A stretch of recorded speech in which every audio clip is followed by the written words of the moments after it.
আসসালামু আলাইকুম। আশা করি অনেক ভালো আছেন আর ভালো থাকবেন। আমার ভিডিও বেশি বেশি করে দেখবেন। আর দেখতেই পাচ্ছেন আজকে আমি রান্না করেছি সরিষা ইলিশ।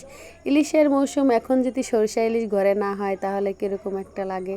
তার জন্য আজকে আমি তৈরি করে ফেললাম একদম ঝটপট সহজেই সরিষা ইলিশ ভুনা। আর অবশ্যই অবশ্যই আমার চ্যানেলটাকে লাইক করবেন, সাবস্ক্রাইব করবেন।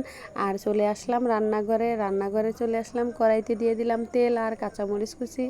এটা হালকা বাদামি করে ভেজে নিয়েছি। আদা বাটা, রসুন বাটা পরিমাণ মতন দিয়েছি। অবশ্যই জিরা বাটাটা একটু বাড়িয়ে দিবেন। দিয়ে দিলাম লবণ, হলুদের গুঁড়া, মরিচের গুঁড়া। এখন এটাকে অল্প একটু পানি দিয়ে দিলাম। পানিটা দেওয়ার পরে আমি ভালোভাবে মশলাটা কষিয়ে নেব।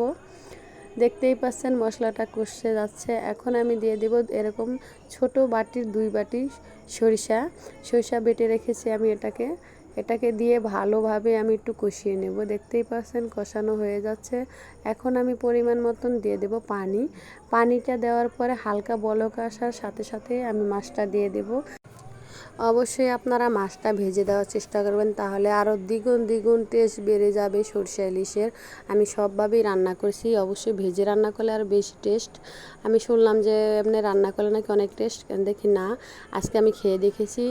আজকেরটা থেকে আমি ভেজে রান্না করি, ওটার ভিতরে বেশি টেস্ট। অবশ্যই আপনারা ভেজে রান্না করার চেষ্টা করেন মাছটা। আর দিয়ে দেব সরিষার তেল। অবশ্যই সরিষা ইলিশ রান্না করেছি, সরিষার তেল না দিলে তো আর হয় না, তার জন্য দিয়ে দিলাম, টেস্টটা বেড়ে যাবে। আর অবশ্যই আমার চ্যানেলটাকে সাবস্ক্রাইব করবেন। আর এরকম সহজ সহজ রান্না দেখার জন্য আমার পাশে থাকবেন। আর দেখতেই পারছেন কতটা সুন্দর হয়েছে। অবশ্যই অনেক টেস্ট হয়েছে, কিন্তু ভেজে দিলে আরও বেশি টেস্ট হয়। তার জন্য আমি বলেছি একদম ঝটপট সহজেই তৈরি করে ফেলুন সরষে ইলিশ। ভালো থাকবেন আর বাসায় এরকম করে রান্না করার চেষ্টা করবেন।